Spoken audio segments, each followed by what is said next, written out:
Yes, ladies and gentlemen, welcome back to ROP, Run of Play podcast, where we discuss all things football, but from the perspectives of our team, Arsenal, Manchester United, and welcome back to David, our only neutral fan, but his neutrality is to hate on all the top English teams. I don't know how neutral that is, but he's back. He's back in the building. Last weekend, we didn't see anyone to give us a congratulations, so we start this show with congratulations from DJ Pablo and David. But before we do, please press the like button, subscribe to Dr. Toast Corner, subscribe to DJ El Pablo United Talk Podcast on YouTube. Yeah, let's get it cracking. Arsenal were close to winning the Champions League, but it did not happen in the end. We lost. We lost on penalties, which is the worst way to lose a final. And Liverpool sack Arne Slot with Andoni Iraola, the potential replacement. We're going to be talking about this, and we'll also rate the seasons of the big clubs in England. So tune in, stay to the end, give us your comments in the comment section. Let's go. DJ Pablo, how are you doing, man? Start with congratulations to Arsenal, first of all. I'm doing good. The Premier League is almost 2 weeks old. Yeah, I'm doing good. Yeah, this season is over. Only 1 week. And give us our congratulations, please. Still fresh. The season is over. It's last Sunday. The Premier League. Yeah, it was over for you guys. It was over for us last. You guys won the league 2 weeks ago, so it's okay. You won it. Still give us congratulations, no? Congratulations. Oh, okay. Congratulations to Arsenal for winning the Premier League after 22 years of attempting it and all of that, and coming second and claiming that second as a trophy. So it's all good. Congrats to Arsenal. But the truth is, in all seriousness, I mean, banter aside, you guys worked hard to get to this point, including the VAR and the referees and all of that. But you guys worked hard to get to this point. Because, like, how can you go through a whole season and you're the only team without a penalty or a red card given against you? That's not true. Man City also did not get any red cards this season. Yeah, Brighton did not also get red cards this season. Yeah. I guess swapping them, but anyways, we it's all good. But what I'm trying to say in effect is that I think I remember one of the tackles that Arsenal are historical and they set a historical precedent. There's no history. There's no. I get it. They set a historical precedent for VAR to support. There are two sides to a coin. There's always a historical evidence for VAR to support us, and so they've set that precedent. And credit to Arsenal again for tackling Cunha in the box in the first game of the season and not getting the penalty. All good, but congrats to them. They've won the league. They battled City to the end, and City decided to bottle the league. So yeah, congrats to them. Thank you very much. How are you doing overall? How are you doing? Oh yeah, I'm good. Just kind of reflecting on my United season and what next for us, because it's very difficult to kind of decipher the direction of the club with the way things are going in the media. But yeah, good so far. Yeah, and David, long time no see. Welcome back. How are you doing, man? Thank you. This is like when a player has gone on injury, you have some games to catch your match fitness. Yeah, my full debut will be next week. Okay. Today is just to stretch my legs and catch my match fitness. To run. Congrats to Arsenal. Let me run on grass. Congrats to Arsenal for winning the league. What else am I congratulating them for? Nothing. Okay. Oh yeah. So let's look at it as a whole. I mean, the obvious one will be the league. Congratulations for winning the league. It's a marathon, right? Yeah. 10, 11 months, and at the end of the day, you top the pile. I think 7 points or 6 points. Mm-hmm. 7. So 7 points. The help of VAR. Calm down now. If Arsenal didn't play any out every other team in the land to play one more game, Arsenal will still have won the league. Do you understand? Yeah. So it's a big feat, right? And then on this season as well, I would say congratulations. I know they fell short of Dr. Toes and Johnny Boy's expectations of 2 trophies, because I know you guys were always saying 2 trophies at the beginning. You said 2 trophies at the beginning. Yeah, you wanted to. I know they fell slightly short of that expectation. But then, if you look at it on all 4 fronts that Arsenal competed, won the league in one phase, made finals in 2 other competitions. I think the worst being the FA Cup was quarterfinals. Quarterfinals, right? So I think it's a season that deserves congratulations. However, they went about it, the result at the end of the day is what always justifies the means. I mean, we could banter us now as much as we like, right? If they had won yesterday's game, all of this won't matter. Yeah. The name that won yesterday's game will not breathe. Will not be alive now, bro. What matters is the name that is engraved, on the trophy at the end of the day. And it's PSG. I always PSG. Yeah, and I would always remind Man U fans, even though a lot of people don't even remember anymore. The season when Man U won the treble, that's probably the greatest season in United's history. United won the league on 79 points. Yeah, no problem. It's not because of that short man. No problem. We won the league on 79 points. No problem. I still remember 2002 as well. So let's be going. Let's be going like that. Yeah. Anyways. So it's a good season, I think, for us now. I know Dr. To said we're going to reflect on all the big teams, so I'll let him, anchor that part. But I wanted to throw a subtle dig to DJ Pablo. So you're reflecting on my season. Here we go. I'm wondering. It's no longer subtle because he knows now. Yeah, that's the idea. I'm wondering what you're reflecting on. Cricket, empty cabinet. What are we? Yeah. What are we no looking problem. for? You don't say you reflect. No problem. You say you're looking forward. Say look forward. I am reflecting on my last season because I'm a different Man United fan. I am not the type of Man United fan that likes to. Yeah, exactly. I'm not the type of Man United fan that likes to pander to the narrative. Oh, Carrick is here, so we are saved. Or we sacked Amorim, so he was the worst, or anything. Nah, I reflect with stats, facts, and everything necessary. Yeah. So we'll get there. We'll get there. Jude, how are you doing, man? How are you doing? You're smiling today more than last week. What's going on? Because there's no noise. I swear, world peace.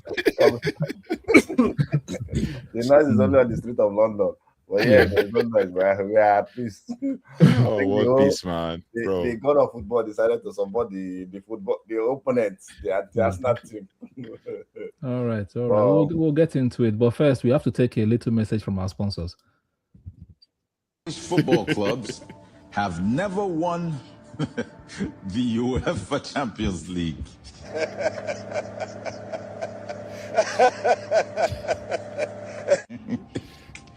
Oh, somebody's going to get angry now. Manchester United. Nottingham Forest FC. Oh my days. Liverpool FC. Arsenal FC. This is going to be a difficult question for you because all these clubs seem to have won the Champions League. Arsenal FC. Arsenal FC, is that your final answer? Yeah, 100%. Final answer, Arsenal FC. Hello, Elisha. It's correct, you have 150,000 naira. Yeah, so there you have it. That's our sponsors, So, let's kick off in that light because I'm sure DJ Pablo has a lot to say. He's one I was smiling the most. Yeah. So, man. DJ Pablo, what did you think about the final yesterday? The performance from Arsenal, the performance from PSG, the results overall. What's your take? So, looking at the game, I expected, based on what we heard before the game, from Arsenal fans, criticizing PSG and Bayern Munich for playing that high-scoring game over 2 legs and all of that. Oh, like that's too open. You need to come and check out the Atletico game, and then heading into the final. Oh, when we get to PSG, we're going to show them how it's done and everything. And I'm watching. Like the truth is, I'm following, passively, but following everybody's preparation, PSG's preparation to Arsenal's preparation. I watch Arsenal, and all I'm seeing is how to defend. They use the whole field to prepare how to keep their shape. That's basic coaching, bro. How to keep your shape when a team is in the attack or when a team is in the defense. And I was like, and the coach just carrying the ball and moving around with the players, and the players are moving in the same shape. I'm like, these guys are going to play a very compact mid or low block. in their approach to PSG. So when I was reviewing the game, I was like, okay, I looked at the stats. Previewing the game, I looked at the stats from both sides. I'm like, okay, high scoring PSG, 44 goals before the final, low conceding team in Arsenal, very safe, conceded only 2 goals heading into the final. They've not conceded goals into open play and all of those things. And I'm like, okay, even in the last round, the way they scored and everything, I was like, okay, so defensive team versus attacking team, who comes up top? Obviously, PSG's way of playing is to hold the ball and defend, and that's their way of defending. And one split second, Arsenal gets a goal from 6 minutes, albeit dodgy, because when they reviewed and they quickly reviewed and passed it, we're not going to, VAR could have checked it, but VAR didn't check it. And then Arsenal get to score. But the truth is, Arsenal, once they had scored, they should have continued to pounce. Instead, they decided to hold, to defend. And when you check, and the truth is, when I analyze every detail. So when you check like the average positions of all the Arsenal players, only one player or 2 players went over the halfway line, and just a little over the halfway line. The rest were either behind the halfway line and most likely inside the box. And a team like Arsenal, the so-called Arsenal, having only 69 passes in the entire first half. That was embarrassing. That was disappointing. But I heard the journalists and the commentators glazing over Arsenal. Oh, 20 years since they got to the final. They'll be the first team to do this. They'll be the first team to do that. Oh, what a defensive performance. This and that. What I analyze from the game is, okay, dodgy calls in the first half, no doubt. The ref gave Arsenal the first half. Then came to the second half and said he's not taking nonsense from Arsenal, especially from the end where he did not allow Saka to take that corner kick. He just said, you know what, I'm not taking nonsense from this Arsenal team. Diving all over the pitch, touching the ball with your hand and all of those things, trying to delay, waste time, long throw, stuff. And I was watching that game with the mindset that I don't want Arsenal to win because Arsenal fans are insufferable. Yes, of all the Arsenal fans I know, just you and maybe one of my other guys or 2 of my other guys are really okay. They analyze with level head. They analyze with, with balance. But the rest, they're just so insufferable. They glaze their team so much. They talk about like how Saka is better than Messi and how the Max Dowman is better than Lamine Yamal and all of those things. I'm like, you guys like really so delusional that you can't even. So when I watched that game with that mindset. If Arsenal had won, I would have come out with shame and say, you know what, congratulations to Arsenal. You grinded out a win. And the truth is, at the end of the day, whose name is on the trophy? Arsenal. Who is going to care about how they played? Nobody. But as Arsenal lost, we're not going to care about how they played. Because you can't score in 6 minutes and for 70-something minutes, you're defending. Like you're sitting back. You only came out or came alive towards the end of the first half, of the second half.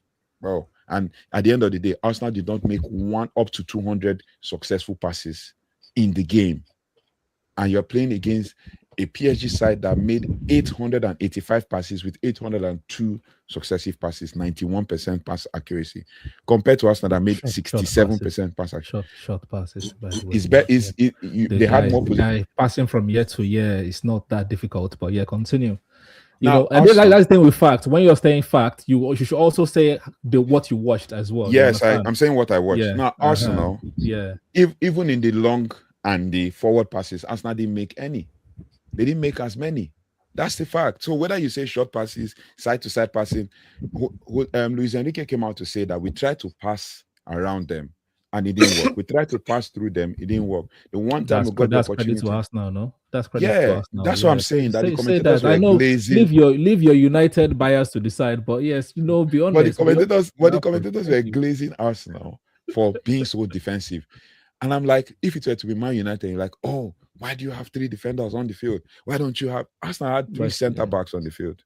3 centre-backs. Yeah, no. 4. Maybe if you count in Capi. Well, obviously, we have to count in Capi. As a centre-back. Is he a centre-back by trade? He's a centre-back by trade. Arsenal had 4 centre-backs on the field. Yes.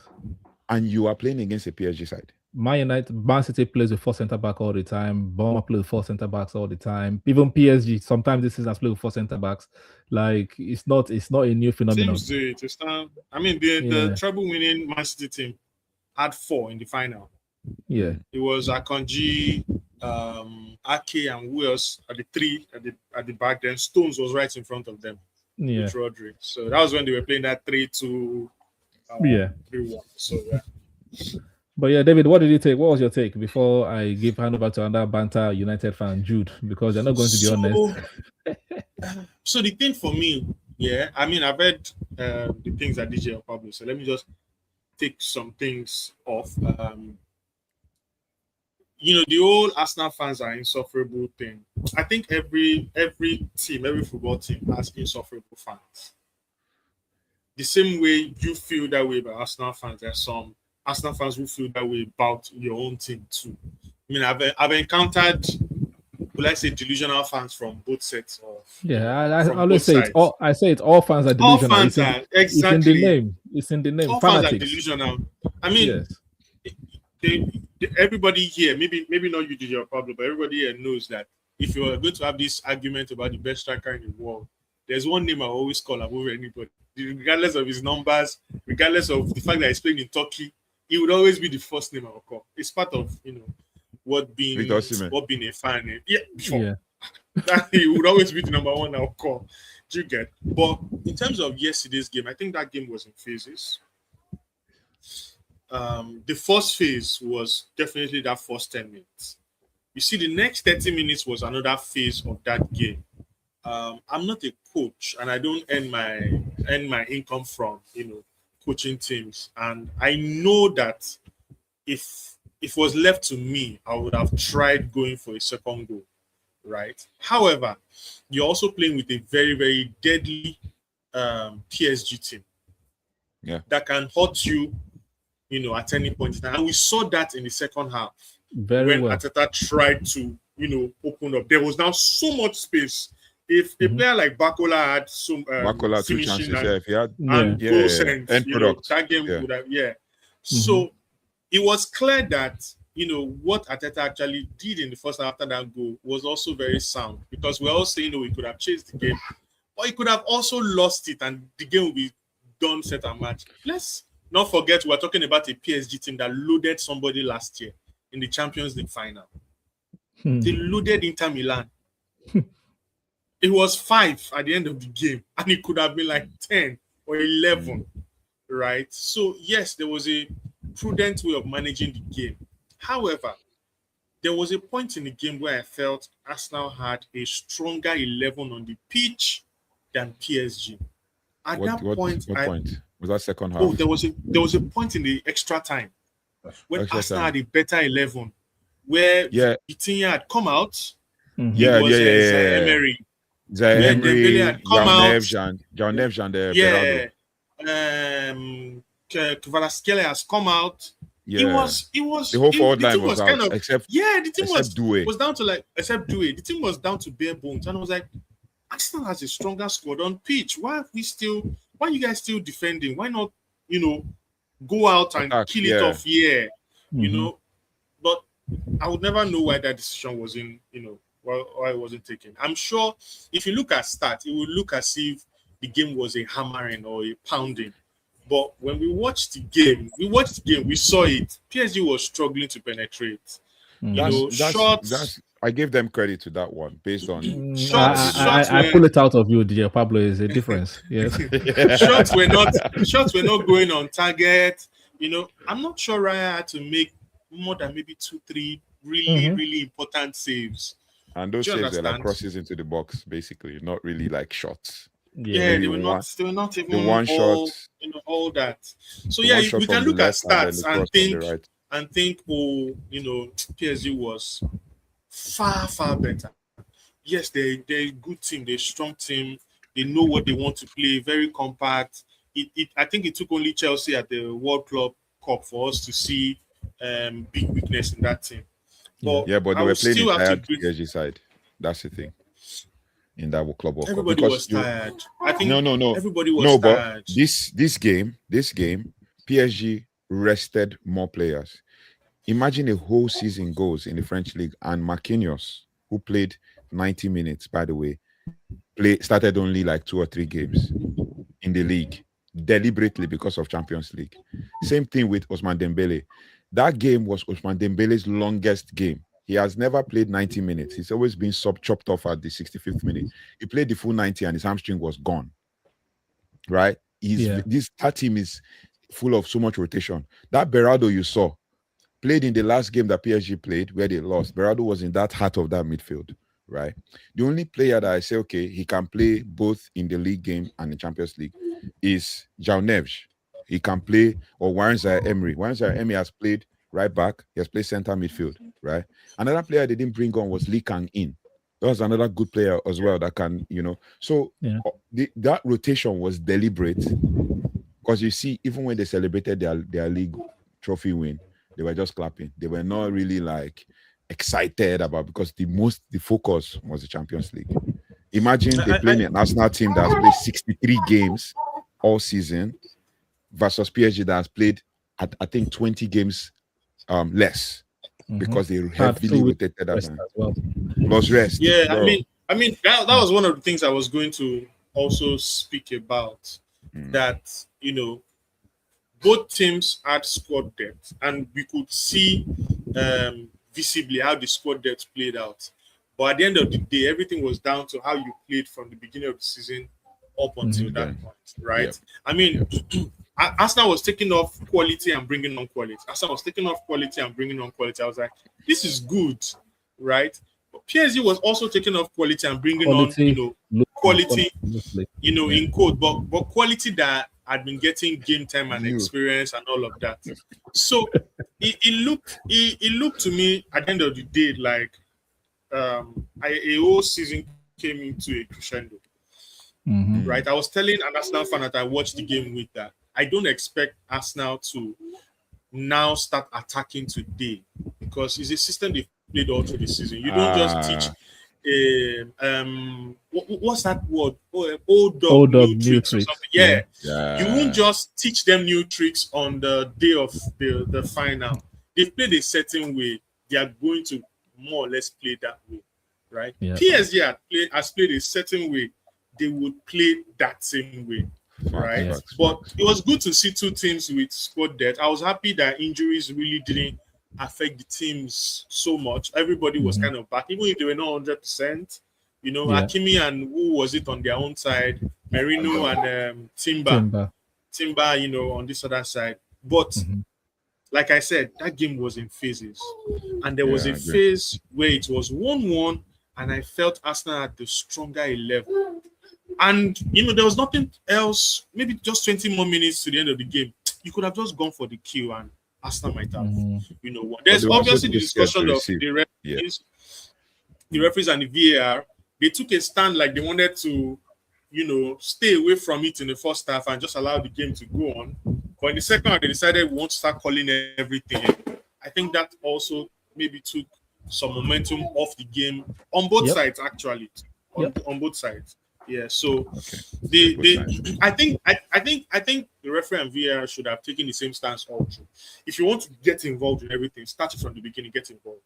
If you want to present a front in the first half and then bring out another in the second half, it kind of confuses. No, but speaking of the referee, that ref that final has refed Arsenal's 3 other European competitions, and it's been shit.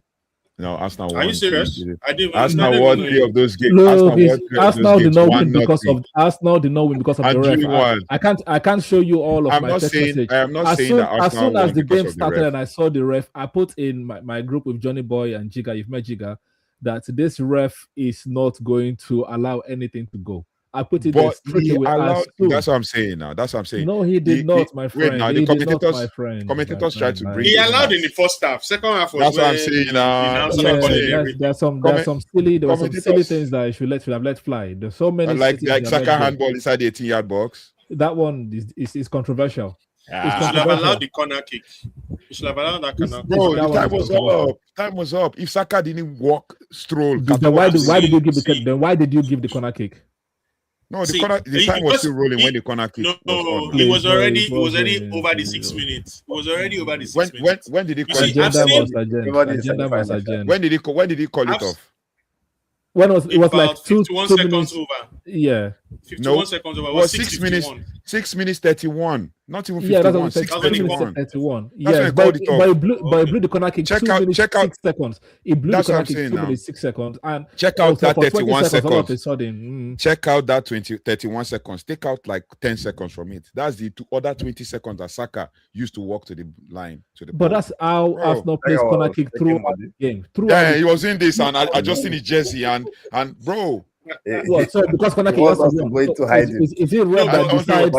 Is it ref that decides the pace of the player? You want to delay because you're 1 goal up. The ref doesn't want to. The ref say, "I'm not having this. I'm not having this." Then so the thing with added time, that board that is on the board, the time that is on the board is the minimum time.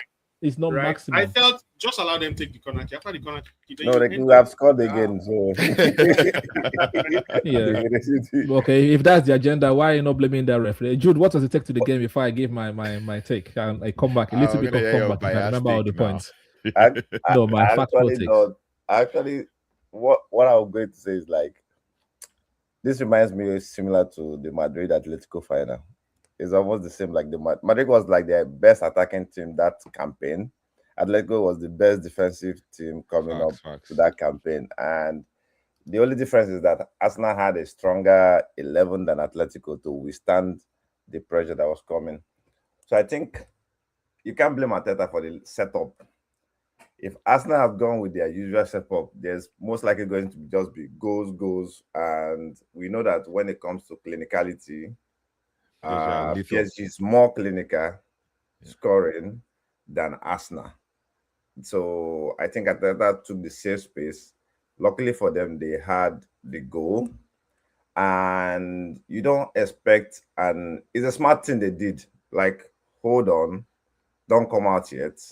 Because if you try to come out at that moment, PSG had the energy, they had everything to rampage you. Maybe in second half, they could have tweaked it, those things that they tweaked later, to be able to push the attack in the second half, towards the middle of the second half or something. But that first half, everything worked out right because I don't see anywhere Arsenal will go teeth for teeth and they will not concede more than they say. Maybe towards the hands of Raya, maybe Raya being the save guy that is there, maybe he'll save a lot of shots. Yeah, the best keeper in the world right now, yes. But it's gonna be hard, like Arsenal scoring them from open play directly, as opposed them having, like both of them having the same chances scoring. That's what I thought about the game. But all good for Arsenal. They tried, but better luck next time, eh? Better luck. That's the thing. Arteta keeps moving one pace at the other. So next season now we expect him to get to the final and get the goal. That's what I expect him to do. Yeah, that's the expectation. We'll see. But for me, I'm just proud. I'm proud of the players. I think I even though David is a neutral, that's why it's a neutral. It brought balance to this conversation because left to DJ Pablo and Jude, we already see how the conversation would have gone. We see. Yeah, but the fact is the way we see it as Arsenal fans is PSG is the most like attacking team in the world. People say they're the best team in the world. They're scoring lots of goals for fun.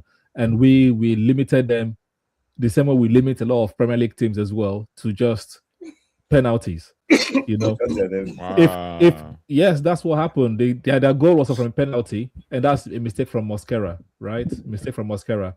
And if the ref was consistent throughout the match, those kind of fouls, he let them go.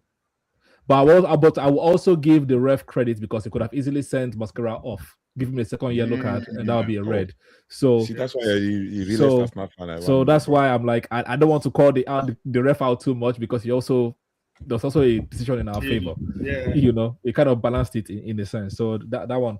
But for me, Arsenal played very, very well. Limited PSG first half, no chances. Limited them to shot from outside the box. Maybe PSG would have done with Cunha and Dogu in their team in the first half, but they didn't have that. Wow. But second half, things started changing after that. I think that early yellow card to Mosquera to say, look, don't waste time in throwing, that kind of threw Arsenal players off. It kind of took one of their game tactics out of their hands. And that kind of limited our play. But Another thing that the main problem that I've had with Arteta all season is the like for like playing. Like for like. Saka for Mosquera, Saka for Madueke, and Trossard for Martinelli. No tweaks. But no tweaks. Yes, it's just like the system, just plug and play. But the problem is whenever we've had Martinelli, Madueke, and Gyökeres as our front three, there's always chaos because those three don't hold the ball up like the other players do. And that's not a very, very defensive team that expects players to hold the ball up. And then you now had Eze in the 10. Eze can control the game, but also does not keep the ball compared to other people. So I think the subs were some you can say that some mistakes there. But overall, I'm not going to complain. We lost in the penalties. It's a great season. 2 finals, won the Premier League, quarterfinals. So we take it from there. Sign better players in the summer, hopefully, and then we'll move on to next season. Speaking of Martinelli, though, Martinelli should have started that game. I felt he should have started ahead of Trossard. Reasons being, coming into that game, the stats actually show that Martinelli is your highest scoring player, your best scoring player in the Champions League. Yes, but most of those goals were from the best. He came on as a sub. Most of them come as a sub. If Martinelli was here, that goal would enter. Yeah, Martinelli would have gotten that ball. Are you sure? Yeah. It's about keeping the ball. You saw how many times did Martinelli keep the ball? Nobody kept the ball in Arsenal's team. Even Trossard had only 6 seconds. Arsenal kept the ball whenever they had the possession. With 69 passes. They were not misplacing passes. That's 69 completed passes, right? That's what I'm saying. They were. If you check the pass completion rate, you saw. Let's go back to look at the first half again. You saw Mas Lewis Kelly running with the ball. Nobody was touching. Oh him. That one. Nobody was touching him. You saw Kapi running with the ball. You saw Trossard even Rice made that runs. Yeah, those were 1 or 2 isolated moments. I mean, the first half. Even made PSG to be going towards the wings more. Yeah, that's what I'm saying. They couldn't penetrate. The passes were already blocked. So it's a good tactics. It's just that Mosquera's error. If not, we would have said, "Oh, it's a brilliant this thing." And remember, Arteta is like formed Arsenal to be one of the best defensive team in the world. No problem. Right? That's what's this guy's name? This Atletico Madrid managers 2.0 in the Premier League. 347 passes by PSG to Arsenal's 105 in 45 minutes. Completed passes, but it doesn't matter. The most important stat was the goals. That's the most important stat, and the most important stat says 1-1 in 120 minutes, and we lost on penalties. That's the way it is. And the penalties we are going to blame. I'm going to what happened to the outfield players? What happened to Madueke? What happened to Zubimendi? Why are they allowing Gabriel to take the 5th one? But that was the plan. Arteta came out to say that was the plan. No, yes, Gabriel said he wanted to. But Arteta is not going to. If Madueke says I want to take a penalty, he's not going to say no. Don't take it. Yeah, but Gabriel said he wanted to because he wanted to be the one to score and say yes. Because the other guys were cowards. The irony. Because the other guys were actually cowards.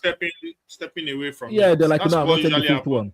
It's about pressure. It's pressure. Like who's willing to take the pressure? Nigeria at the AFCON, right? That's why we had Chukwueze going to take because others were no, I don't want to take. You can't force people to take now. Do you understand? No, he said, "Don't worry, I will take that pressure on myself. I'll take the 5th one." Right? Yeah, because. But then why were they? They don't want to be abused. They don't want to be the one that Now they're going to receive the abuse. They're exactly indirectly. They're going out. Whether you came forward to take it or you didn't come forward to take it, they're going to receive the abuse because the truth is, because you can't hide. You can't hide, bro. Like I'm particularly worried for players like Eberechi Eze, who basically missed. And I don't know. My own is not Gabriel Megalash. My own is Eberechi Eze. You don't give penalty takers based on he's on the pitch. You give based on stats. But it's a good penalty taker. He does that I'd never taken a penalty this season. Yeah, for Arsenal, yes. Arsenal's penalty takers are off. Havertz is off. Saka is off. Odegaard is off. So are you trying to tell me? But you're not telling me that Eze that takes most of all the set pieces for Crystal Palace all of a sudden now becomes useless. He's not a poor penalty now. He just missed by a mile. Do you know? He said by a mile. Do you know? I'm sure he meant by an inch. Yeah. No, that mile. He says he deliberately said mile, bro. I know Jude. Now, do you know that Eberechi has also missed like those he stutter and shoot? He's missed a couple of penalties, and ex-pros are saying in that kind of high stakes game, you don't stutter, you blast. He was waiting for the keeper to dive, but also the keeper knew. To dive. Exactly. But the keeper knew. They They've done their research. Yeah, they've prepared. So that was just silly. After the keeper dived, he now overhit the ball. Due scored. What class 10? Yeah, but let me explain to you what happened. There is not good at penalties now. No, not good.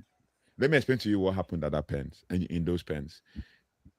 Both teams studied each other, knowing that this could get to the extra time. Now, all the players that they knew their penalty direction for the most part, those players changed their direction. You look at Gyökeres. Gyökeres would usually shoot to the right. He shot, to the left. That's the keeper's right. He shot to his right. Right? You look at all the other, even Due changed his direction. Right? All the players that played their pens change their direction. So, but anyway, it's easy to score against Raya because he just dives before they hit the ball.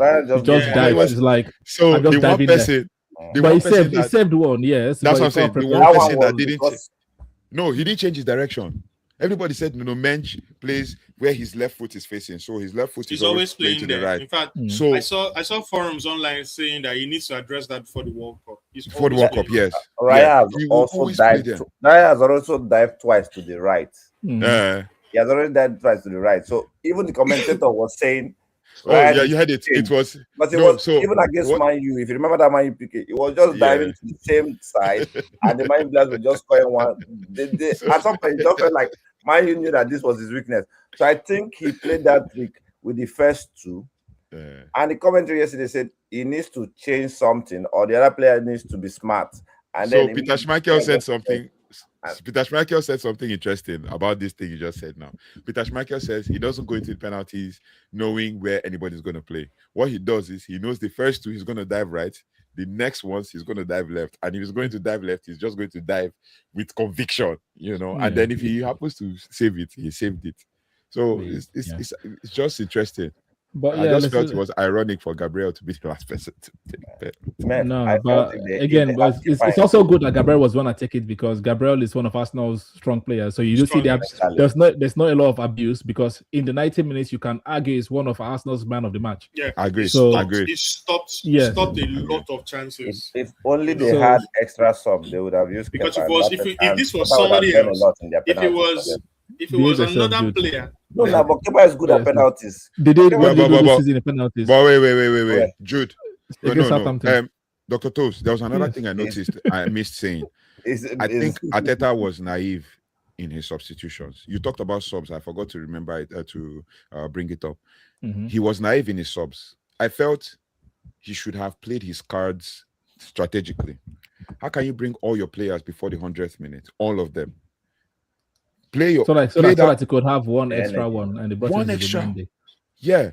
But he used all 5 before 9. I can understand the 5, but save that one. And eventually, Hincapi got injured and you were playing with one man down for the most part because Hincapi could not run. And PSG didn't capitalize. You get? Couldn't capitalize. Yeah. They didn't actually. They didn't at all. Because the one time they made that run, at that time they were also toothless. They were tired. That's what I'm saying. That second half of extra time, everybody just passing. They've resigned to, you know what, it's going to be penalty. Let's go and let's take it to penalty. Everybody was just done. Because as you also have to understand that, PSG they do this high press game, closing down. So they've also burnt energy, right? Arsenal players were tired, they were also tired. But I felt Arsenal had new guys in that could have energy. Don't measure Maybe you could have brought Dalman. Dalman would have been a better sub to bring on. Maybe Dalman. Bakola was coming in. I was telling the person I was watching with that this guy is going to miss glorious chances. Or maybe you could have just brought in Lee Kang in. He'll be able to dribble, or even like Mayulu. Mayulu does a good job as well in that attacking Sorry, guys. I would have to pull hosting right and move this on because we have done 40 minutes already on the Champions No worries, League, man. so No worries. let's go. We It's still have some sad, topics to cover. Okay. It's sad, but it's okay. Yeah. So this is what all Arsenal fans around the world bro. are feeling today, you know. So with that, let's rate Arsenal season, man. What do you rate Arsenal season? Because for me, I would say 9 over 10. 9 over 10 because we wanted a major after so many years of pain. We got a major, got to 2 finals. Lost to Manchester City. There's no shame in that. Lost to PSG. Also, no shame in that. The only shame is Southampton losing to Southampton in the quarterfinals. That's why it the only be a 9. You know, but still, it's still a 9 because if you look at it, right, people are saying Arsenal's strike force was not the best this season, but we're still able to score lots of goals. We're still able to keep us clean sheet. We're still able to get to all of these 100 goals. greater heights. Jude, I know where you're coming from. I understand. No problem. 9 out of 10. I'm with you on that. I'm with you on that. Against Southampton, the FA Cup. Against Southampton. Wow. Wait. Sorry, David. Before these guys talk, they should remember they lost to Grimsby and Port Vale. That's where I knew it was coming from. I didn't lose to Port Vale. That's Chelsea. Yeah, so I think I will put it at a solid 7.5. I think that's good. A solid 7.5. I was commenting on your channel earlier today, and I was like, 4 tournaments, and the worst that anyone can pick out is quarterfinals of FA Cup. That's top 8 in the FA Cup. I said top 2 in Champions League, top 2 in the League Cup, top in the domestic league, in the Premier League. Yeah. So, I mean, if not for the blips in the finals, and of course the FA Cup that I also call a blip, it should, I would have agreed with you on a 9 if you made finals in all 4 and maybe only lost maybe 1 of the final or 2 finals, but you lost 2 finals. And then FA Cup elimination to Southampton, who is in the Championship, who is even still be in Championship next season. But because of how long you've waited for the trophy, sometimes if you have been nearly there on something for too long, you move from an occurrence to a habit, from a habit to a lifestyle, and then from a lifestyle to an identity. It was almost becoming an identity that Arsenal won't get over the line. But what you've done is you've broken that. You've built. You can now start building another habit. Yes, right? we've pushed the habit now to Man City. Now they are the second again, ole 2 seasons in a row. But yeah. Oh my God. They were not second last season, and they were third last season. They were lost to Liverpool now. Oh, you guys, they were third last season. Arsenal was second. So that's an improvement for Man City. So all right, cool. So did your Pablo go? I'll do 7.5 for that. 7.5. From a neutral, I will take it. From the ups now. Are we ranking the other teams too? Yes, we'll run them. Okay, we'll come back. Okay, I will join David and say 7.0. And I say this to say the other 7.5. Yeah, I'll follow you behind. I say 7.0. Oh, okay, now, the reason why I said that is there are so many factors surrounding that. And I know, people say, conspiracy, blah, blah, blah, blah, blah. But the facts are the facts. And you can't, with video evidence, not anything. Arsenal scored most of their goals in set pieces. And coming into January, they started scoring less and less because teams started to figure them out. Plus, not just figuring them out, we saw it in the PSG game, that teams started to stop them from getting penalty set piece, corner kicks. They were restricted to getting set pieces far from the box. And obviously, once you cross it, you get the whole whispering from Gabriel Magalhaes and all that. Okay, cool. Yeah, but then also the commentator made one very valid comment and was like, okay, kudos to you for that one. The crossing into the box was horrendous, especially in that PSG, that final. So this season, from January onwards, their set piece goals just dried out a little bit. They even started focusing on the set piece manager. He was pressing the whole tab and checking things. I'm like, bro, what are you checking? So with all that, what I'm trying to say in effect is don't be an up. I've rated you. I said 7.0. I said 7.0. And in all that, what I'm trying to say is that there were so many factors that helped Arsenal win this league.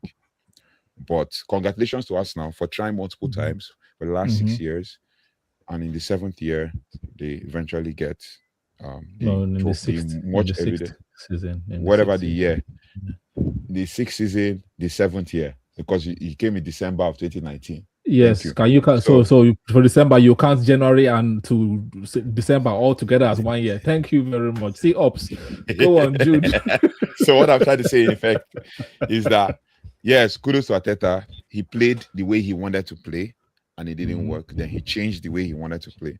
Albeit you were so annoyed with the style of play, but eventually he got you the result that he wanted, and you got the trophy that you needed. Even when it looked like you guys are down and out, Declan Rice made the iconic comment, "Oh, it's not done yet. It's not done yet," and then he eventually got it done at the end. And credit to Man City for bottling the league to Arsenal. So 7.0. That's it. I thought it was PGMOL. Yes, go on, Jude. For me, I think I'll probably align more with David and give them a 7.5 because the reason for me is right from day one, I already expected you guys to win the league. So winning the league puts you that high. Getting to 2 more finals is great. Like the competitions are tougher than the one you lost at quarterfinal. But there's one team being in the final and there's another team winning the cup. So I think based on paper or based on team, the reason why I gave you the league was because I believe that you guys had the best squad.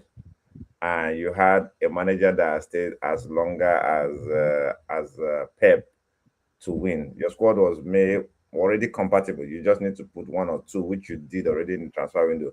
Pep was still trying to assemble and then blend them first. So that's why they had those frictions in the first half of the season. So for me, that's why I will give you that 7.5. If you had won another trophy, maybe 8 or 8.5, depending on how, and you lose it to Satati. Sorry, bro. we also have mitigating circumstances now. We found out in recent days that Southampton sent people to go and spy in training grounds. They did not spy us now. Forget about it. It was easier to play us now. How do you know? How do you know? Because Man United played us now and beat us now this season, so it was easier to play us now. We'll never know. Anyway, speaking about Man United, how are you rating your season? We'll start with Jude because Jude will be more honest. For me, the season as a team, I think Carrick Amorim took us down. It was like 50-50. We don't know what we are facing in the match. So you just come and anticipate that. All we knew that we had a 3-4-3 formation to face. That was all we knew. We don't know how things will go down. Striker was struggling. Bruno was struggling. And the other guys were... Ole Mbeumo was like one of the high-performing guys in the team. And then Carrick brought light and hope, but at that point we've left all the competitions. So I don't know how to judge it, if I'm going to judge it based on Carrick or based on Amorim. But you just rate your season. All of them happened in the season. Rate your season overall. The 2 of them, I'll say... Okay, let me give you context. From 15th last season, you finished 3rd. Okay, rate your season. I'll give them a 6.5 or 6. That's what I'll give them. For where we perform. We left early, first stage of the Grimsby against Grimsby, so it's so bad that we left that early. We left, Fletcher took over and threw us out immediately at the next round of the FA Cup to what's their name? Brighton, that we beat home and away easily. So we left at almost the first stages of each cup or second stage. Almost. So, I think Brighton was second or something, second stage. So it's so bad. So the Cardiff gave us that hope. So I would say 6.5 is okay for me. Okay. DJ Pablo, go on then. Yeah, so basically based on my ratings, I'm going to say 6.0. And I know why I don't like the 0.5 because I'm so annoyed based on the fact that you had a project and you went back on your words. And now you want to build another project from ground zero. So I put this 6.0 down to the board. I put this 6.0 down to the hierarchy of the team. Because yes, quite all right. You came on, you bought the club, you built a structure and found a connection between the board and the players. And then you sold the dream to the players, you sold the dream to the captain of the team, you sold the dream to the fans. Oh, this is the style of player we're going to go with, and we're going to suffer, but we're eventually going to get somewhere in the end, because we want to build a culture, we want to build everything, and then you come on, and then the guy is starting to find his feet, trying to find his way, telling you he needs players, and then you sack him. Fans will come and tell me, "Oh yeah, he says he needs players, but Carrick used the same players, and all of that." Yes, the question is it sustainable? Was it entertaining to watch? The so-called entertainment merchants were no longer saying anything because their guy is at the helm, and even when their guy faltered, they still criticized him. So it all boils down to a whole lot of things. And the truth is, I give the team the 6.0 based on the fact that, number one, we're not 15th. I mean, Spurs are 17th 2 seasons in a row. We are not 15th. That's number one. Number two, we qualify for Champions League for the first time in a while. So credit to the team. Number three, the players started performing eventually because they knew that, they needed to turn up. And Bruno Fernandez, got there in the end and broke the record and all of that. That's part of the things why I'm happy for him. But apart from that, overall, maybe 2 or 3 games of the 17 I enjoyed. The rest were just like sit back and counter. And that's not the kind of football I grew up watching as a minor. Almost like how PSG played last night. But yeah, you continue. Yeah. How did PSG play? Sit back and counter? No, not continue. But one team, but Man U. We didn't know a counter-attacking team yesterday. That's why the team with PSG won everything. Yes. PSG were a possession-based team, not a counter-attacking team. Which possessions did they have? Possession-based team. We gave them the ball. We gave them the ball. Whether you Second gave them the half, ball, we were counter. whether you gave them the ball or you gave him the ball, it's all right. It's fine. They smoked you in 4 halves. Over 74% rating. Smoking is smoking. 1-1 is not a smoking. 1-1 is not a smoking. I mean, possession. I'm talking about possession, bro. I mean, I'll be generous to United and give them a 6.0 as well. And the reason why is because you have to compare, the starting point, right? The same way I said Arsenal deserved a big 7.5 because of the long wait and then finally win the trophy. United was, I think that was their lowest point, last season. 15th, that was last season, right? 15th, yeah, last season, 15th place. So, going from 15th to 3rd, would have made them get a higher score from me. But of course, we all knew how the season unfolded.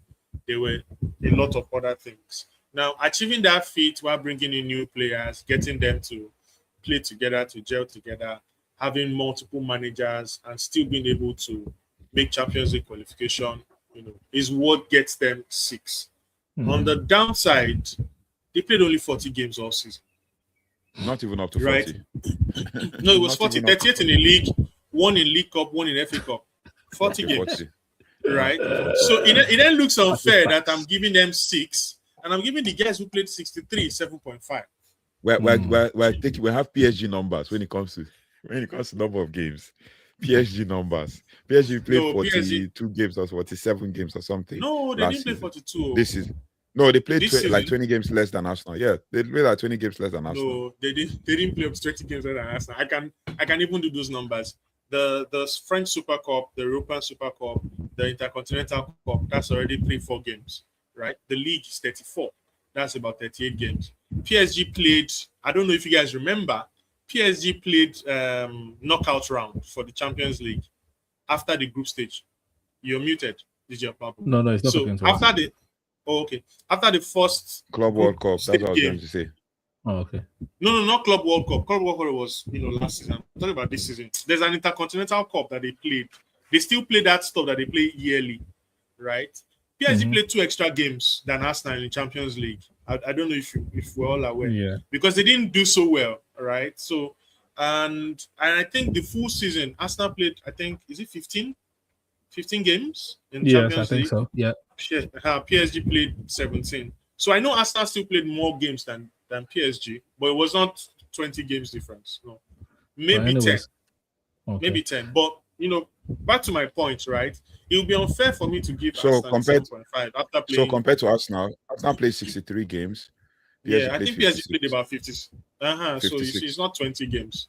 It's not 20 games. So it would be unfair for me to give Arsenal 7.5 after playing 63 and then give United very high after playing only 40. Right. We don't need high. Cup competitions, cup competitions were poor. Yeah. Right. The league horrible. The league is good because of that great escape. That's how I call it. Mm-hmm. Because they were heading for where Chelsea ended their season at some point. You know, they were heading for meetable obscurity. We never know now. If it's for that one, I might not agree, but it's all good. But for whatever reason, you know, the season was saved. So I think 6.0 is fair. Only because you were able to get multiple players to, you know, still gel at the end of the day, which is what I believe every United fan would then think, okay, there might be something here. These players, I mean, you also said it, DJ, probably like the players started playing better, right? So you might then look at that.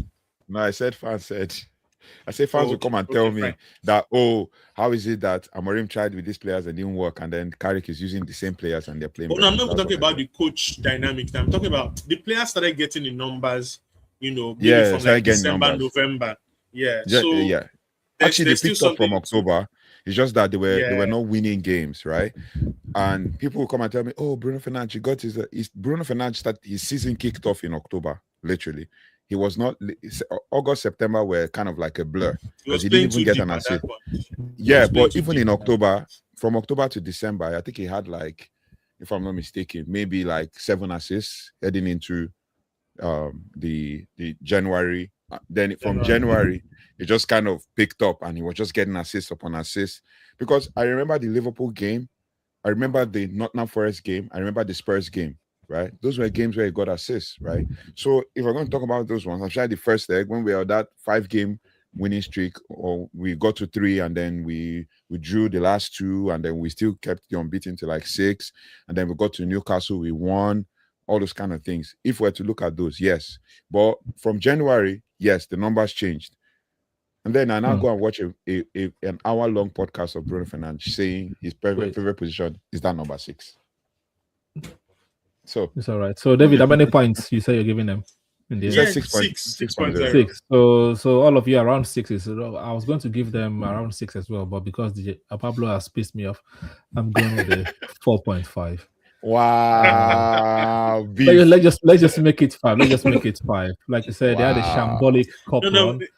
They had a shambolic cup run, and we are no Europe. Let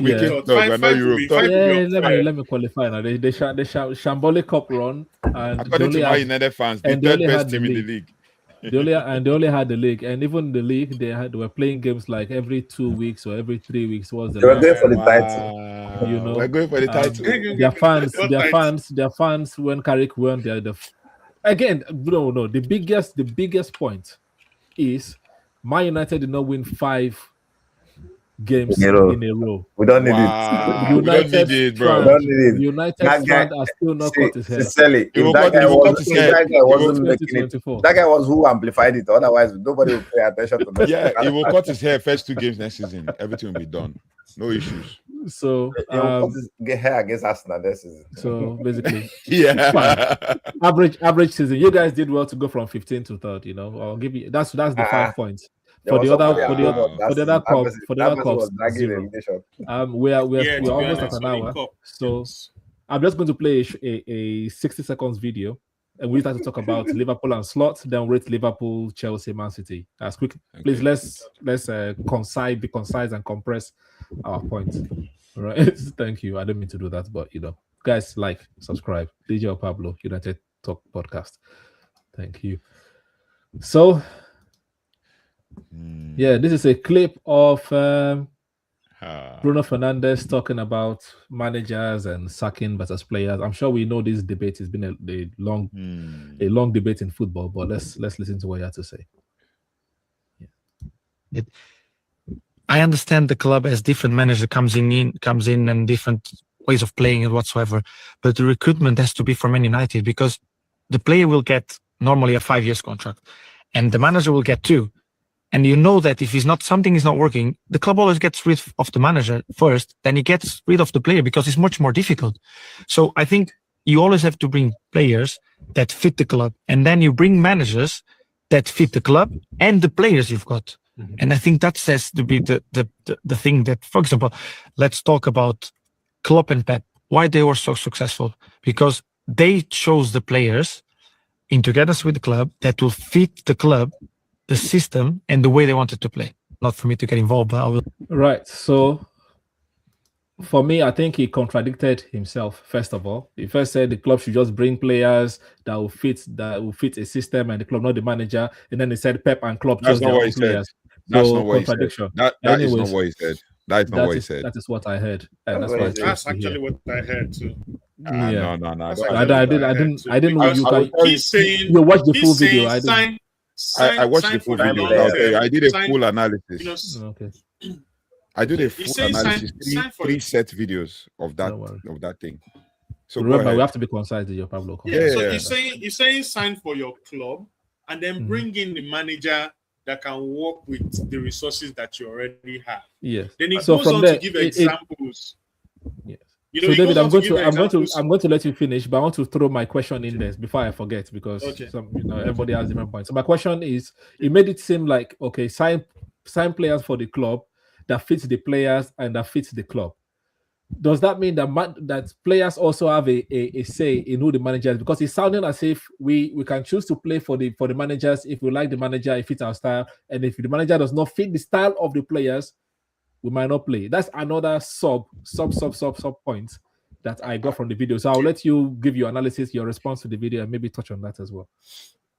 Okay, so he then contradicted by then saying, the Liverpools, the clubs, and the Peps did this signings in conjunction with the managers. Like they did their own signings with the manager.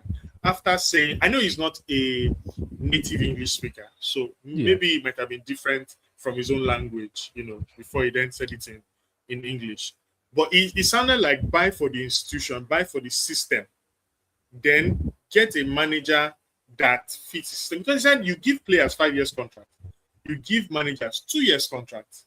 Like if it doesn't work with the manager, he goes, and then you're left with a player that you signed for a system whose orchestrator has gone, right? Which is what I got from it. Sign for a system, then use a manager that understands that system, right? Yeah. Now to what Dr. Toes has now said,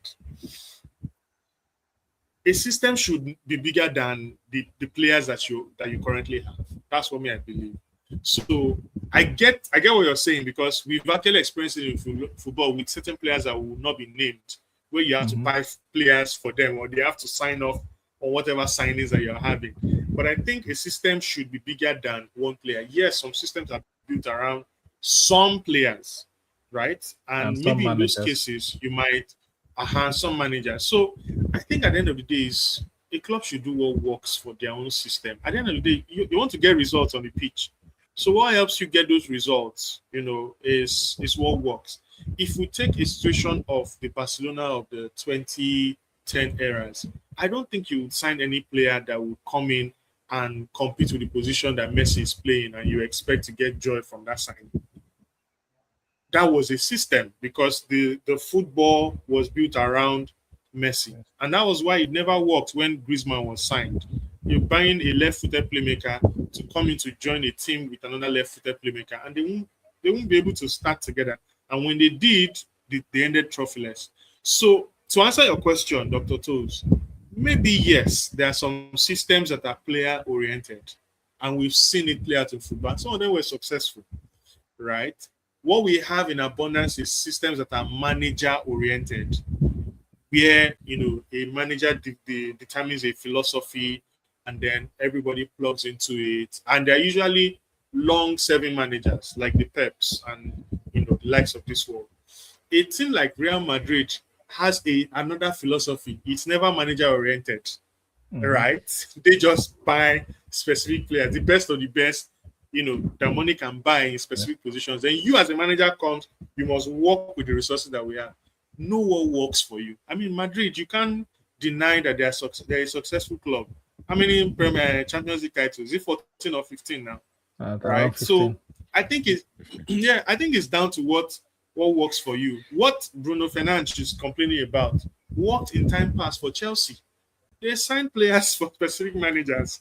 Some of these managers did not stay more than 7 months Some did not stay more than 6 months. Some did not stay more than a year, and they were successful. Right? At the end of the day, just do what works. That's my own take. Wait, Dr. Toz, are you talking about your question? Is this centered on the team's philosophy or player power? No, Jude. No, I'm just saying, like, what do both? Like, what do you think about? Like, what's your response to that? Should I give you a wholesome context to this whole thing? No, we don't want it. We just want to talk about the clip. Don't take that clip. I want for what the clip is interesting. Go and watch the 1 hour 55 minutes. Nobody is watching to understand the context. Now, the question that was asked. That's why you built a narrative already, and it's going to be on social media. It's going to be out there. The question that was asked to Bruno was with regards to clubs and systems, and Bruno threw a dig at Man United by saying it's either you choose to go with a manager to sign the players for the manager, or you choose to go with a club, irrespective of the manager, the system that the club has built. He said Man United needs to have a system. What's your take? So what is your take on that? That is my take I'm trying to give you. My explanation to that video is that Man United needed to have a system in place. But I'm talking about football in general, and I'm not just United. Football in general, it depends on the team. It's irrespective of anybody. You can sign players for a manager. You can also sign players for the club. But he's not saying that. He's not saying that. That's what I'm saying. That we watch. That's what he's saying. That's what I'm saying. Don't use the clip. He's not saying that. This is the clip I saw. Now I want to use this clip. Why can't I use this that clip? Is wrong. It's doctored. That's what I'm trying to tell you, bro. It's doctored. His clip has been cut. The full wholesome clip. If you want, I can send you my script. We don't want the clip. I analyze it. No. I will send you my script so you can understand. Okay, what I'm trying to tell you that it's not 1 hour long. It's more than 1 hour long. I made 3 videos out of it, 20 minutes each. What I'm trying to tell you, watch the double speed, no problem. Yeah, what I'm trying to tell you in effect is that Bruno was trying to say, choose one. Don't just bring a manager and sign players for him and then sack the manager. That's what he's trying to say. It's either you choose a manager, sign players for the manager and stick with the manager, or you sign players for your club system, irrespective of the manager. And I'll give you an example of what you're trying to explain there. Brighton signs players irrespective of the manager. They have a system in place. Bournemouth, they just transitioned from Andoni Iraola to Marco Rose. They have a system in place. Chelsea under Abramovich, maybe, right? Now you look at the system. They just buy the Chelsea under Abramovich. They bought for each coach. They just bought the they bought for yes. Okay. They just Man United. And it worked. Yeah, it worked. That's what I'm saying. It depends on the club, irrespective. Man United for the last 20 years have got, and that's what Bruno explained before this part of the clip. That's why I remember it so clearly. Man United before now, they've had one manager who has stayed for 26 years. Coming to 2013, they started changing from one manager to another. They got David Moyes, signed players for him. Fellaini, Mata, next person, sign players for him. Boom, boom, boom. Before you know it, you're having a squad now that has players that were signed by Van Gaal, Mourinho, Ten Hag, Amorim. Bro, if you want, that's why he now give, if you want to go the Pep and Klopp way, then you get a Pep and a Klopp, sign players for the Pep and the Klopp, or let the Pep and Klopp decide the players they want to sign, aka Amorim. That's what he's just trying to say. So if you watch is Fernandez still going to be in Man United next season? Oh, facts. Yes, he is. He's signing the contract pretty soon. That already tells me that it's going to be bigger than this. It's already bigger than the club. That's you have missed the whole point, bro. No, because I don't know any club, any player that still wants to be in the club, doing interview and talking and calling out the board. And he doesn't. He didn't need to call out the board. He did. It's called a slide dig. He's calling out topic or mess. For me, I just feel all these things boils down to the philosophy and your managerial approach, because anyone can play. Like David said, you can be successful in anything. I just feel more of this boils down to people not being professional and disciplined. Thank you. That's what I take as well. Because if you look at the Chelsea instance you're talking, it's the same thing that happens in Madrid. They just buy a player and brings him there. The manager is already know what to do. The player knows what to do. That's the system. That's the system that works for them. That's the system, but not the footballing system. That's the club system, right?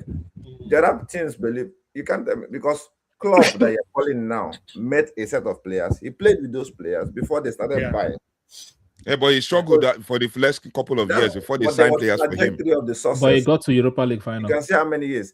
Even Pep Amorim got to Europa League final. Let's use that if we're using that. Pep came in, he played. Yes, you're right. And did the same thing. So it just depends on the manager you're bringing. What approach is the manager adopting? Do you understand? Or trying to put into this team?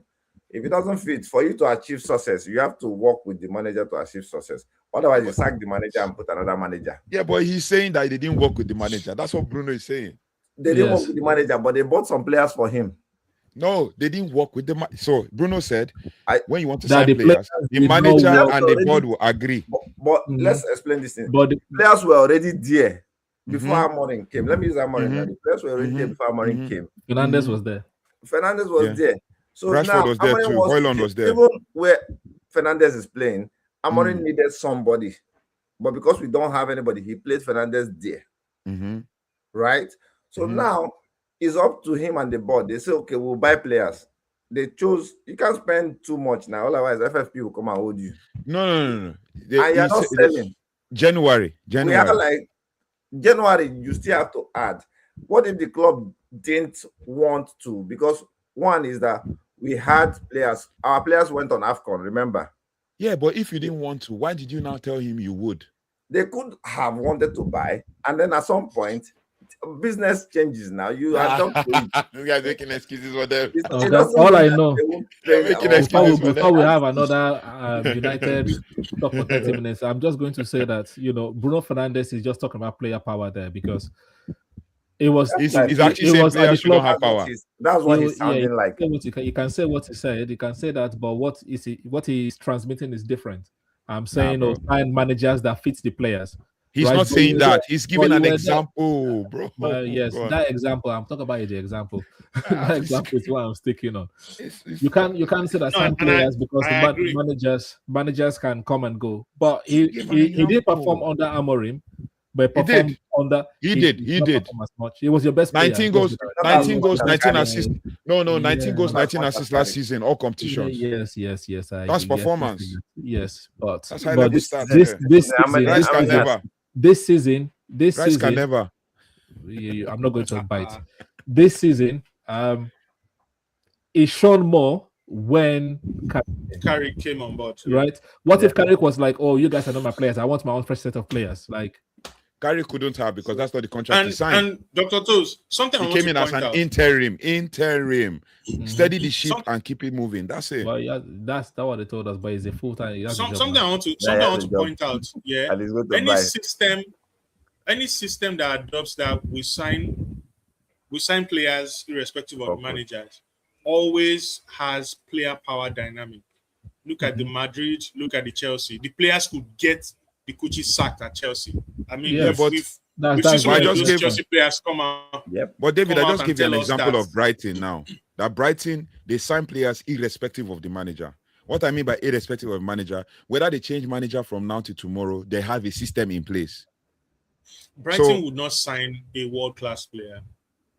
Brighton will sign a rare gem. But they will sell the player as a world class. That's what I'm telling you. It's the same thing. We're not talking about. But now when that world class player goes to Madrid, it becomes a problem too. That's what I'm saying. I'm not talking about world class. Exactly. I'm saying about players in general. Signing players irrespective of the manager. World class or rare gem.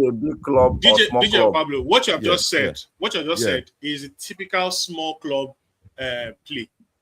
No, but that's what you're saying. But that's what Bruno gave us an example. He gave it as an example. He gave club. He gave Liverpool as an example. Yeah, using one. He even said that before we had. He said, guys, we did not watch this full clip, so we didn't watch the full video. Before we had for big teams, it will always be if you run with that approach where we sign irrespective of manager, it will always be player power. For small teams, who knows the players that Brighton is signing? Do you know how many players Brighton have signed and sent to Union Saint-Galois for loan? You don't know those guys yet. That's what I'm trying to say. Nobody knows you for you to start being. That's what I'm trying to say now. Those ones have a model where they sign a player, they make him a world-class player, and they sell him for money. But let's talk about let's give the perfect example now. The most perfect example, Arne Slot. That is the perfect example. So let's go to Liverpool now, right? Okay. He met some players there. He brought his own players, and then the players that were there before were kind of revolting already. Now he's been sacked. He won the Premier League with that the players that he met. When he brought in his own players and trained his own style of football, the players were saying this is not how Salah's message. That's what I can say, because other people liked it as well. Right? Other players liked it to say we want to play this style of play. This is our identity. That's player power already. But that's what I'm saying. But that identity was not the identity until Klopp came. Right? Yeah, so facts. You have a new manager that wants to play his own identity, and you're saying, no, we want to play Klopp's identity. If we don't play Klopp's identity, we are not successful. So, but you also have to think about it from the perspective of what did the board? Slot. Yeah. What did the board pass down to the players? We have to talk about that. What did the board pass down to the players? What is our model of football? What's our style of play? How do we want to approach the game? That is what the board passed down to the players, from the head to the sporting director, the technical director, to the data analyst, to the they passed that under Klopp. They did not pass it down under Slot. Now, the reason why they transitioned to Slot was with the mindset that Slot could play seemingly similar style of. We don't know that. I agree. I have video evidence. I have video evidence to back this. Left. Don't worry about the backroom staff this season. Don't worry about Fernandez and co. Don't worry about backroom staff. What I'm trying to tell you, I have video evidence to back up the fact that what they sold to the team was that Klopp will play seemingly similar style in England. And I mean, what's his name? Slot will play similar style in England. When he now came, he now played the Klopp way. Because this is a team, I have to get used to the team. Towards the end of last season, he started transitioning into his own style. Yeah. That's a very good approach. And if it worked, he would have been a genius. But it didn't work. And then when he was going to sign, in the first season it was Klopp's style. They were still up until the point. Up until he started transitioning. He started transitioning. Which is a smart way to do it. That's what I'm saying. Right? It's a smart way to approach it. It's not what the players are used to, and then you introduce. If it worked, from the known to the unknown, if it worked, you would have been a genius. But if it didn't work, he's a failure. That's what I'm saying.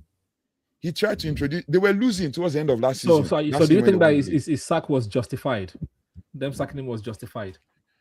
Because I don't think it is. Main question, Dr. I don't think it's justified. Because and I think player power. Yeah, and I know the reason why I don't think it's justified. That's number one. One of the reasons why I don't think it's justified is he's bought himself time by winning the league the first season, which means if he did it before, what are the scenarios that created the opportunity for him to win in that first time? How can we create that scenario again for the next season, seeing as we tried his way and it didn't work?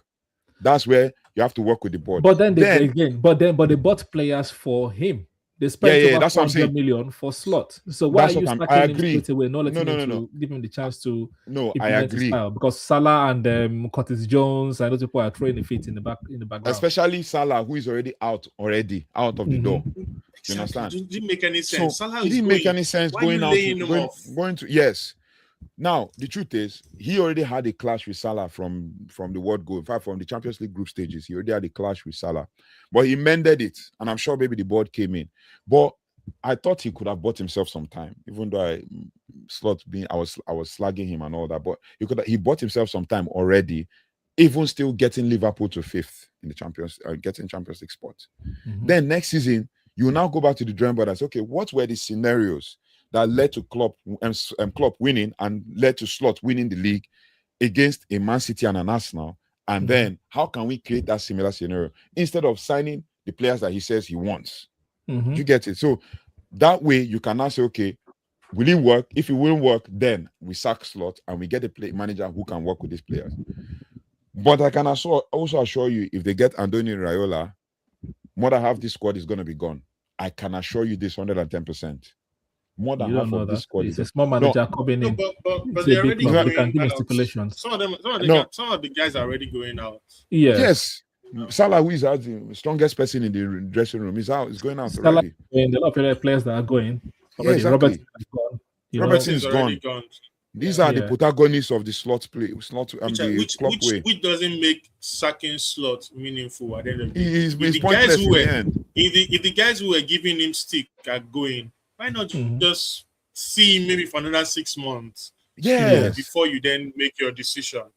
But I mean, for like sacking managers on the fly. The downfall is the delight of Andoni Iraola is going to struggle. Andoni Iraola might struggle. As you're talking, the conspiracy theory in me is saying that because they spent 400 million for Slots, they know the kind of players is going to ask for as well will be hundreds of millions. Maybe let's go for Iraola that doesn't mind for so much. Yeah, who will not mind training and coaching people into and FSG guys they don't like spending before. Yes. Based on club complain about that too. Dr. Toes, I agree with you based on this. A better replacement would have been Oliver Glasner that won with Crystal Palace. But the reason why he's leaving Crystal Palace is because he's demanding for players, and they're like, nah, this guy, he's going to come and ask for players. Let's give Iraola. He's quite comfortable coaching with whatever player he has. Managing with whatever player he has. But you guys think it's a right appointment? I see chaos in the future for this one. It's not banter, it's not hate for Liverpool or anything. Andoni Iraola is a no-nonsense manager. And player power does not work for Andoni Iraola. If you have player power, you're out the door. Andoni Iraola worked in so many teams. He hasn't won any major trophy, as to say, as a manager. He has not won any trophy as a manager. I mean, before the Bournemouth stint, he barely even made 60% win rate. You understand? So he's a manager that is very pragmatic, and any player that's played under him goes on to thrive in other teams. Apart from Solanke. Solanke was injury prone a lot. Well, Solanke is like what's this guy? Their striker, his current striker now.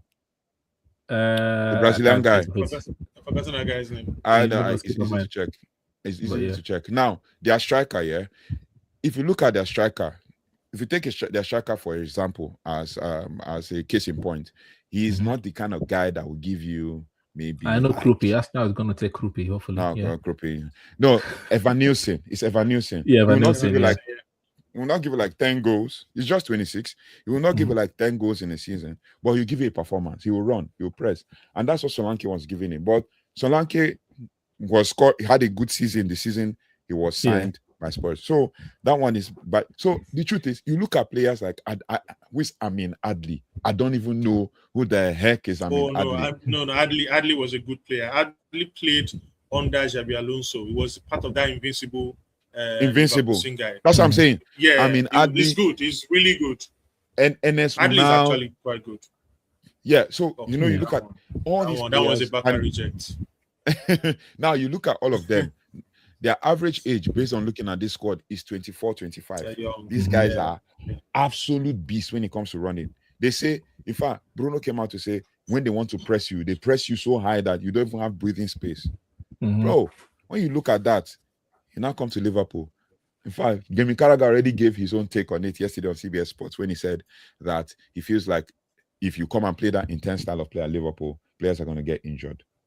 A lot. Yeah, we'll see. But let's rate. We'll see next season, right? We'll talk about him more from towards the start of next season. Rating Liverpool season out of 10. I would be. Yeah, go on first since you want to go. Mine will be somewhere between 5 and 5.5 because you don't go from winning the league to 5th position, right? You basically, as you were Champions League, right? Wasn't not where they exited. I expected you to be lower, David, because you predicted them to win the league. I actually predicted them to win the league because they signed 2 good strikers, right? They signed 2 very strong wing backs. I expected so much better from them. So that's what I'm doing between 5 and 5.5, maybe 5. I just thought about irony just now. Andoni Iraola goes to Liverpool, and Milos Kekes, who played under him, is going to be his left back. So anyway, my rating is 5. FA Cup, they were out by quarterfinal. Champions League quarterfinal, I believe. League Cup, I don't know where they went out from. I can't remember either. Man City beat them. No, in the League Cup, Man City beat them to get to the final. I think so. So Man City beat them in both League Cup and FA Cup. I think so. Yeah. Wow. I mean, yeah. So, I mean, they didn't do so well in the cup runs. The only reason why they made it to quarterfinal of Champions League was because it was Galatasaray. Really, if it was any other team, they would have probably been swept away. So 5, I think 5 from first to fifth. No, I'll give them a 4 because they were below. They performed below average to me because they're defending champions. And by October, it was obvious that they were not going to do anything this season. And the manager was just complaining about opposition teams a lot, like, oh, their style of play. Why are you playing like that? You long play the way ball and all this. Yeah, so I want you to play this way so I can beat you in the way that I planned for you. That didn't make sense at all. That didn't make sense at all. Yeah, so because of that, I'm giving it a 4. Jude, what are you rating Liverpool's season? For me, I think I stand with you. It's a 4. Going from champions to, at least, if you had won 1, then we'll say it's 5. By being a champion, you're expected to be anywhere between the top 3. They didn't make that. They were even struggling. Champions are spent too. They have spent everybody. I think they probably, the reason why we can't give them that high is that Chelsea did woefully. So if you're rating them 4 or 3, then Chelsea will probably be at 0.5, somewhere around. We'll get there. Based on their spending at this team.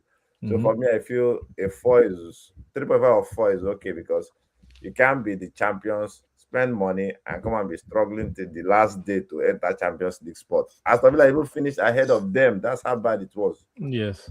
So thank God for the new system of the Champions League. Otherwise, they will be no, thanks to Arsenal. Thanks to Arsenal for that. It was Arsenal that got us to get an extra. I'm thanking us. That's the only reason I'm thanking us now this season. No, you're welcome. You're welcome. I'll take that. What are you rating Liverpool and DJ Pablo? Same 4. I'm rating them a 4 because I just looked at their last season. Last season, Liverpool finished top of the league with 84 points, losing only 4 games. This season, of the top 5 teams, they have lost the most. Literally, of the top 5 teams, they lost 12 games. 12 games. That's 3 times 4. That's 4 times, like more than their entire loss the previous season, and then drew 9. Like they were not even, like Villa had 19 wins, 8 draws, and 11 losses. They did not even come close. Liverpool had 17 wins, 9 draws, and 12 losses. That was absolutely horrendous. And for the fact that they actually really spent this season, got Wirtz, got Frimpong, got Isak, got Ekitike. In fact, battling with leave Newcastle to say, okay, you want Ekitike, give us Isak. Newcastle say, no, we'll not give you Isak. Okay, it's okay, we'll go and sign your Ekitike and then we'll sign your Isak. Bro, man. Yeah. The irony of the whole thing. I give them a 4, basically. Fair enough. Horrible season for them. Let's talk about the Pep's team, Manchester City, rating them out of 10 as quickly as we can. I will still give them a solid 7 out of 10. They won 2 trophies in the end. They made it tight, gave a lot of rival fans hope, but they didn't do it in the end. So I'll still give them a 7 out of 10 because they performed very, very well. Signed players in January to try to recover their season. I'll say it worked for them because they won 2 trophies at the end. So 7 out of 10. Well, yeah, I mean, I would have given them a 7, but because of that signing, they basically needed those signings to save the season, right? So that brings it down to a 6.5 for me. They signed quite a number of players. Yeah, apologies for my fan in the background.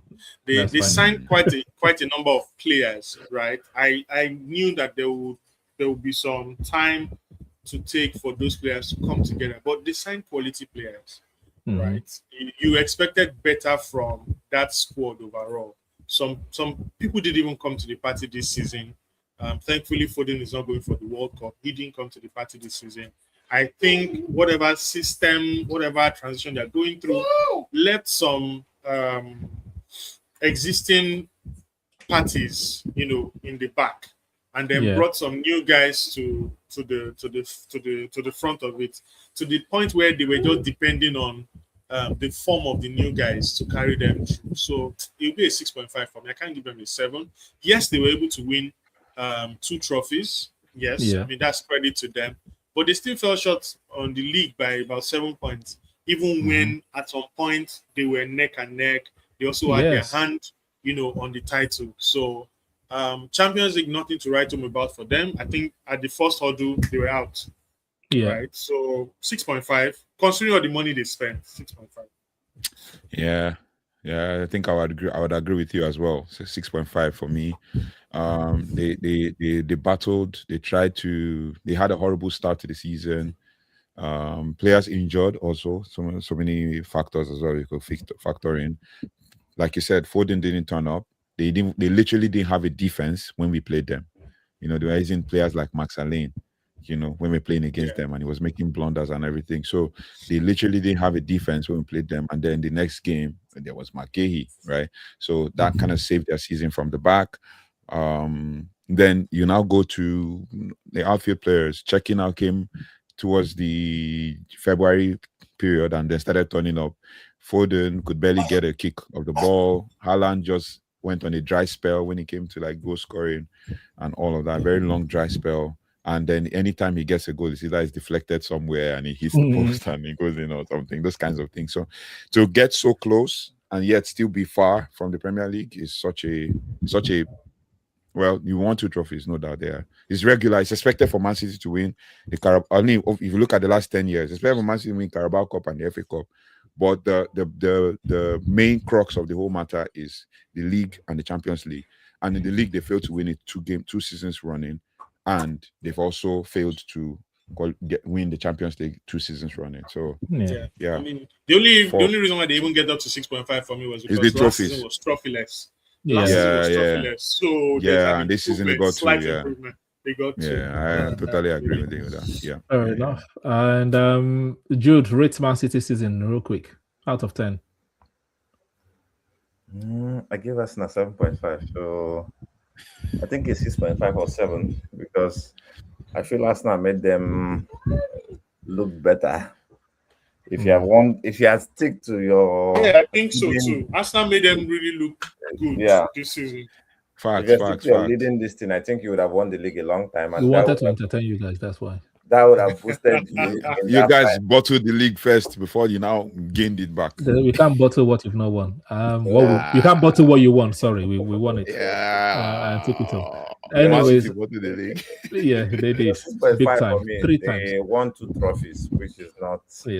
Which is something to represent the season. They came second. There's no other way. As quick as we possibly can. Chelsea finished 10th. No European football. No long 1 over 10. 1 over 10. Managers. 3 over 10. 1 over 10. 1 over 10. Champions of the world cannot even defend their own backyard. Champions of the world. 1 over 10. Did not even make Europe. 2, bro. They signed all the players that was still. They didn't make Europe at all. They didn't make Europe 10. They had to wait till the last day, and Sunderland. They're hoping for Sunderland. They're waiting for Sunderland. Hoping that Sunderland drops points. No, that they will beat Sunderland, or Sunderland beat them. That's what happened. Anyway, so 2 over 10 then. So 1, 2, or 3. I don't need to add to. That's 1 over 10, bro. We're not rating Tottenham, right? No. They are owing us points. The last thing I want us to talk about is something that United fans were talking about 2 and 3 seasons ago. And this is it. Because you won now. This is it. United finished 3rd. Finished 3rd. Yeah. Aston Villa finished 4th, winning the Europa League. Okay. Crystal Palace finished 15, 26 points behind Manchester United and wins the Europa Conference League. Did Aston Villa and Crystal Palace have a better season than Manchester United? Definitely. No, I'm asking David first. Okay. So as far as I'm concerned, yes, because they won trophies. And if you consider the context of those 2 clubs, those trophies are immense for them, right?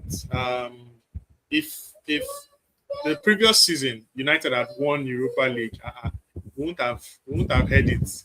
decibels up in our No, ears. I don't think so. I don't think we are fine. No, DJ Pablo, you guys to calm down. It's not time for you. There's a reason why we're answering this question this way. We are going to leave it to you eventually. There's a reason. There's a historical context. So yes, as far as I'm concerned, Aston Villa, Crystal Palace had a better season than United. Kudos to United for making the Champions League, right? Well, but Aston Villa also made the Champions League and had a trophy to boot.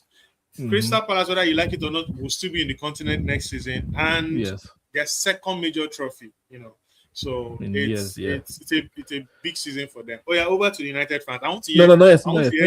I want to. Let me answer. Let me answer. I will leave it to them.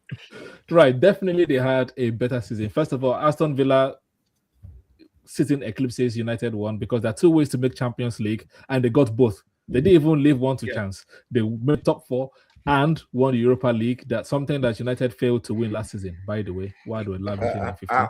It's Onana.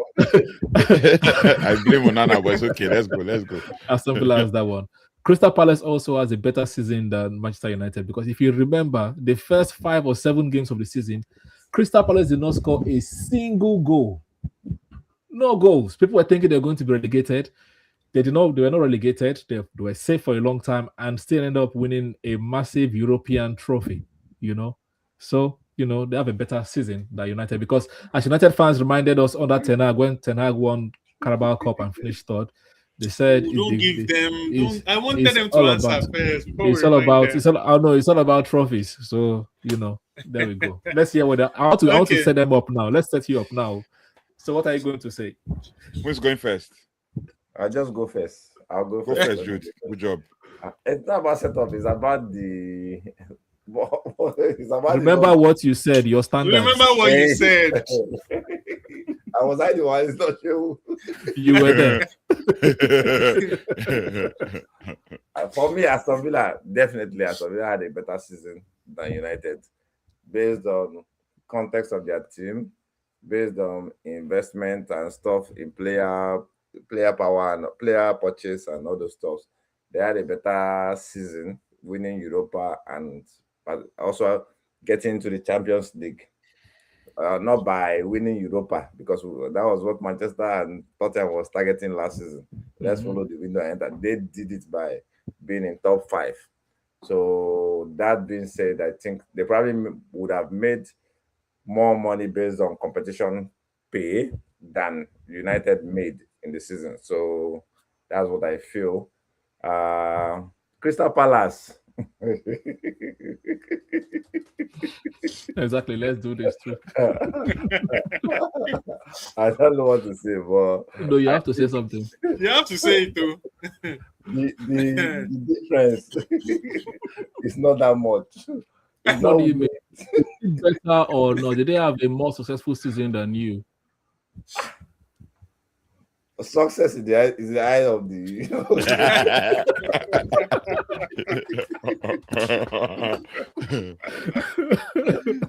All right. I'll just say okay, maybe more success. So yes, they both had. Thank you for your honesty. Whenever Sean returns, I'll ask him the same question.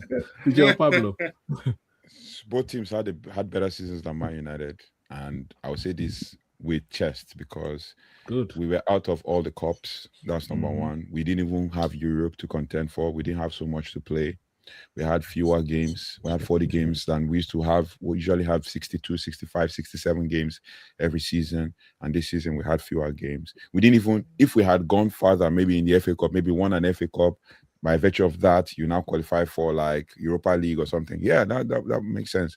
But we didn't even, we crashed out in those ones. We now eventually decide to get to third position, and we didn't win any trophy. Third position without a trophy. It's a successful season because yes, we wanted to get into the Champions League. But with regards to how other teams performed, especially Aston Villa, despite the fact that they had shaky seasons and all that, they just one loss behind us. But yeah, they had a lot of losses. I mean, one game behind us in games won. We have 20, they have 19. And then if you look at losses, that was the bane of their existence. They had 11 losses while we had 7, right? So based on that rating in the league, yes, they are the 4th best team, but they have a trophy to go with it, a European trophy for that matter. Their first in many years. Then for Crystal Palace, yes, struggling for players. That's number 1. This is another factor. Number 2, too much injuries. They sold Ebecheze, their key player. They sold Olise in the previous season. They sold Gehi as well. And then with Gehi, they now have only Lacroix and those other boys. Even with the guy that fought hard to keep Mateta as well. Fought hard to keep Mateta. Spent money from Gehi's money to sign Jürgen Strand-Larsen, and we're still able to win UEFA Conference League. That's success. Whether it doesn't matter where they finish, because in the end, did you get in? The question is, did you get into Europe? Yes. Pablo, you don't understand where this question is coming from. I know where the question is coming from. No, it's from last season, no problem, and 2 seasons ago, and Ten Hag. But did you win any trophy? Because you know me, I'm a very level-headed man, fan. I don't really talk nonsense. Now, sometimes when it comes to us now, you talk nonsense. Yes. No, but the question to the Crystal Palace: did you win a trophy? Yes. Did you sacrifice the league for that Conference League? Yes. Are you in Europa League next season? Yes. Mind you, they're in Conference League because of ownership. If not, last year they were in Europa League. Snitching Nottingham Forest. Do you understand? Nottingham Forest snitched on them, and they caught Nottingham Forest and whooped. And Villa, you caught Nottingham Forest and whooped Forest. So, are they in Europa League next season? Yes. Will they win? That's the most important thing. Will they win it? It doesn't matter who wins. But this season, is it a success? Yes. Oliver Glasner is leaving a good team for another person to take it on, and whether he signs players or he takes from free agent market or whatever, it's all up to him. But yes, and again, another joy. He used 4-3-4-3 to win. He used 3-4-3 to win. Okay. Okay. Well, there you have it, folks. Yeah. To be continued. We'll be here same time next week. I don't know if DJ Pablo will be here. Hopefully, we have some time for us, and then we can assemble again and talk. We maybe might even talk more about that Fernandez clip. Who knows? We'll see. But yeah, please press the like button, subscribe to United Talk podcast on YouTube as well. Road to 5K. We just made our first 1K. Whoop whoop. Road to 2K now. So congrats to you, bro. Congrats to you, bro. We'll take it from there. But yeah, big up Jude. Big up David. Jude, don't cry too much. You know, you guys will be great. Carrick will make you guys compete. Nah, bro. I'm scrutinizing Carrick next season, but no. Everything that is supposed to block us from winning the league is out of it. Road clear. Dr. Toes, we need to be saving all these clips. It's available. For when it starts changing mouth. That's for Judo. For me. That's for Judo. No, it's freeway. Our Scott is out. Club is out. Pep is out. Glasner is out because it's better than your manager. Well, Arteta is not out, though. Arteta is a winner. You guys are not scared of Arteta. The record speak for itself, so you don't have to. You guys beat Arteta this season, so you're not scared of him. Not scared of Arteta. We can even Carrick is unbeaten against Arteta. We win the other teams and we win the trophy. Dr. Toes, let's keep this clip. Yes, the same way we reviewed our predictions. Yes, we'll keep this clip. Yes, we're starting from this one. Then we'll not add next season on. I think freeway. No, there's no more pool. Okay, now peace, guys.